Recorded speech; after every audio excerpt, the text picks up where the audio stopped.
So we are on episode 33 of Future Steps Creative, the podcast that talks about online business strategies. And in this episode, we'll be talking about how organic content marketing works. So previously, I talked about 3 ways by which you could actually generate leads online.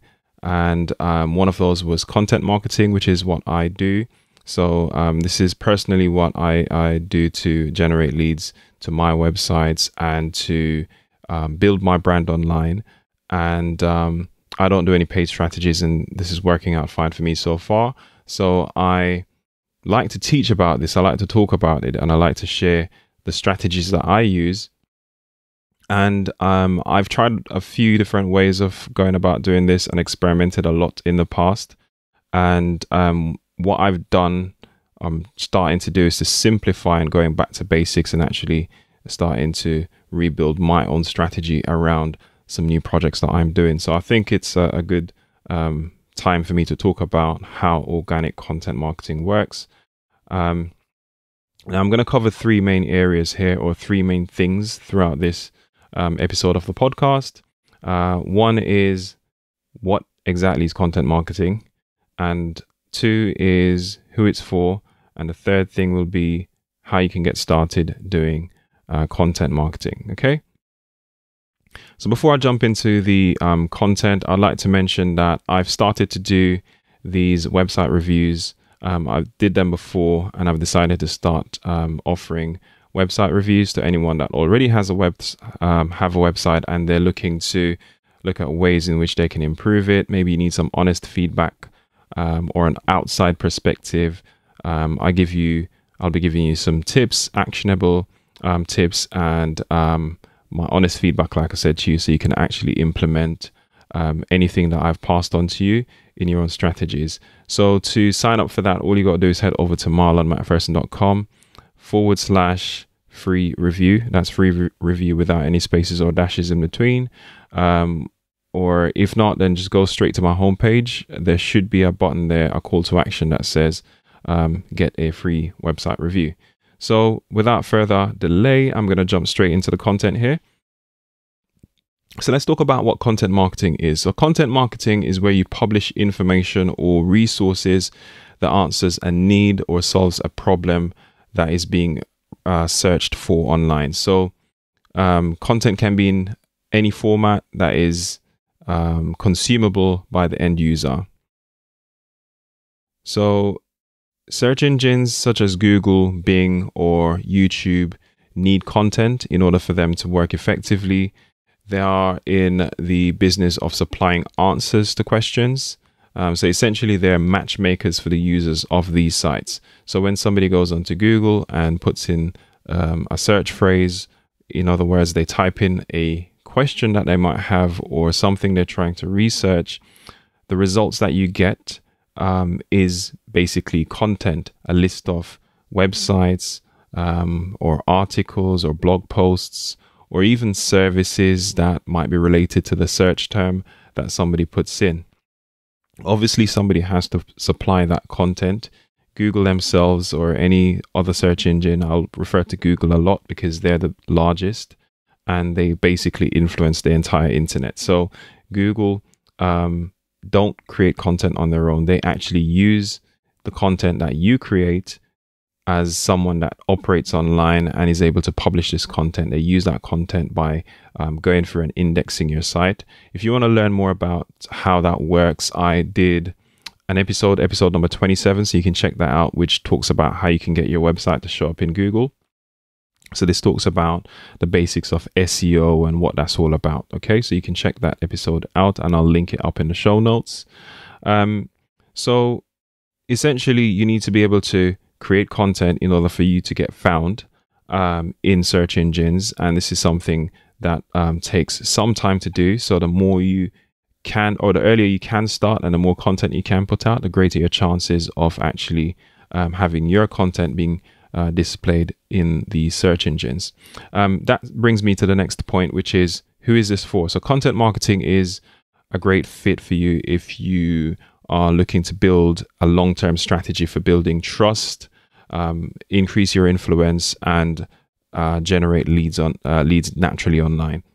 Anyone who has an audience online that are searching for things within a particular niche or on a particular topic can benefit from content marketing, but it does take consistent effort and patience, and therefore you have to be in it for the long haul and not expecting overnight success, even though that can actually happen in certain cases with particular pieces of content that may go viral, which is not something you can predict or make happen. It's just something that if it gets shared enough, and if it's a poignant piece of content that resonates a lot, then you have the opportunity for that to take off. You have these individual pieces that can do that, but for the vast majority of your content, it needs consistent long-term effort to actually keep growing and to keep gaining traction. And the 80-20-20 rule definitely applies in this case. If you've never heard of the 80-20 rule, it's about where 20% of your effort accounts for the majority of the growth that you get and the traction that you gain. And the other 80% is sort of there as support, but it's not contributing as much as the 20% that is bringing in the majority of the traffic, or majority of the engagement, or the majority of the success that you do see with your content. Now, how can you create content? Now, there's a few things you have to understand about content creation, and once you understand these things, it makes it so much easier. The first thing is to get clear about who your audience is. It is important for each individual business or organization, each person, each brand, to actually know who their audience is, because this benefits you on so many different levels. It helps you in terms of knowing what products and services to create, because you know what is going to resonate or going to solve the problem for your particular audience, which is a group of people or a particular type of person. The same thing applies with content marketing. You have to understand their needs, what they're actually looking to accomplish, and as a result, you can create content that resonates with them. So it's simpler and more effective when you know who needs your content and what they're trying to accomplish, like I just said. The second thing is to start with doing content research. So I know it can be quite easy to kind of romanticize about what content you would like to put out, because you have your personal feelings on that. However, you don't want to be wasting your time putting out content that doesn't really connect with your audience. You have to put out content that they need and they're actually looking for. So the only way to do this is to really do things in a mathematical kind of way, by looking at some people call it keyword research. I call it topic research or content research, where you look at what people are actually searching for online. And there's a number of ways you can go about doing this. Google has a tool which is free, which you can use.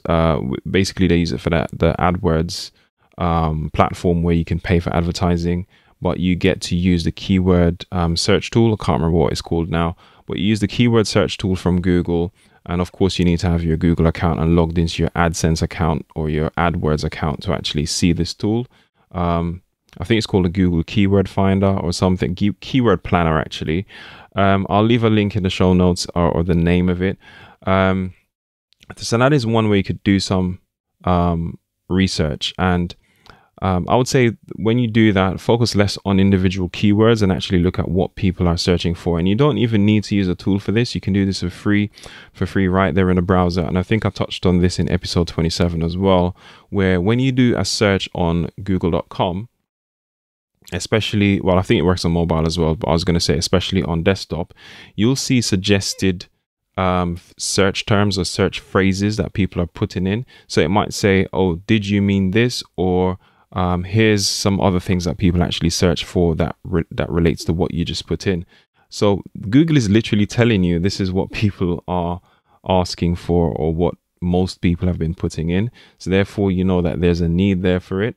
Like I said, Google needs content, so they have every incentive to give you clues. They put that there as well to help the end user narrow down their search or to be more specific with their search, because some people might not necessarily be they're not as effective at using Google or any search engine. And it is an art form, well, not an art form, but it is a something that you have to understand how to search properly in order to get the results that you want. So anyway, Google gives you those suggestions, and you can take note of what they're suggesting and actually create content around that, because you know that there's a chance for it to show up or rank, which is basically saying that it's going to show up in Google because they're going to find it, and there's a need for that content.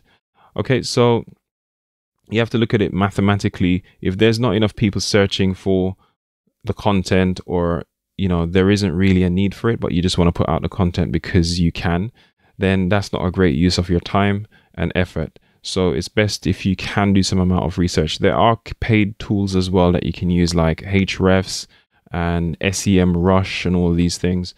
These are quite costly tools, especially if you're just starting out, and unless you're doing like extensive SEO strategy where you're actually making a lot of money through doing the SEO, and you can afford to pay for these tools, and it's like a proper investment for you in that case, then yeah, that's fine. But you don't need to use any of these tools, because they're just basically pulling the information from Google and saving you time. But you can literally do content research on your own using the browser and using a few different free tools that's available to you as well.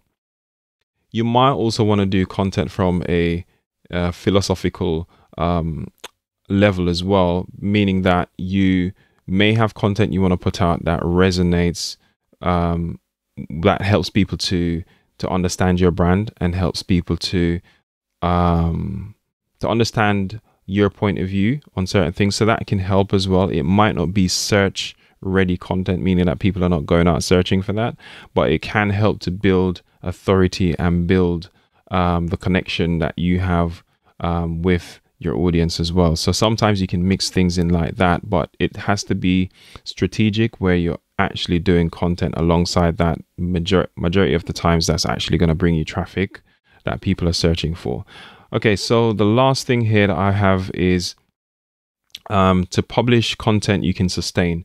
And what I mean by that is that it can be easy to get started and have this big sort of effort behind what you're doing, but then it just fizzles out because you either get burnt out or you get overwhelmed by the amount of content you have to put out around a particular type of thing or in a particular type of way. In other words, what I'm trying to say is that you have to choose the best way to publish content that fits your business, your brand, your audience, and fits you. If you're the one that's creating the content on your own, which most likely you are, if you are a solo entrepreneur or if you're a small business, you won't necessarily have someone that's creating content for you. You'll have to start out doing it yourself before you can even get someone involved, because you have to understand the audience and what's going to resonate with them, etc. Right? So you have to do something that you're comfortable with doing, and knowing that you can actually do that day in, day out, or week in, week out, whatever you decide your schedule is, and not feel like it's a burden to you. So for some people, they might resonate more, or they might feel more comfortable writing blog posts, that kind of thing, and they're able to do that all day long without having too many issues. And if you know your subject area enough, it's not hard for you to come up with the right topics, especially after you've done the research, and you'll be able to gather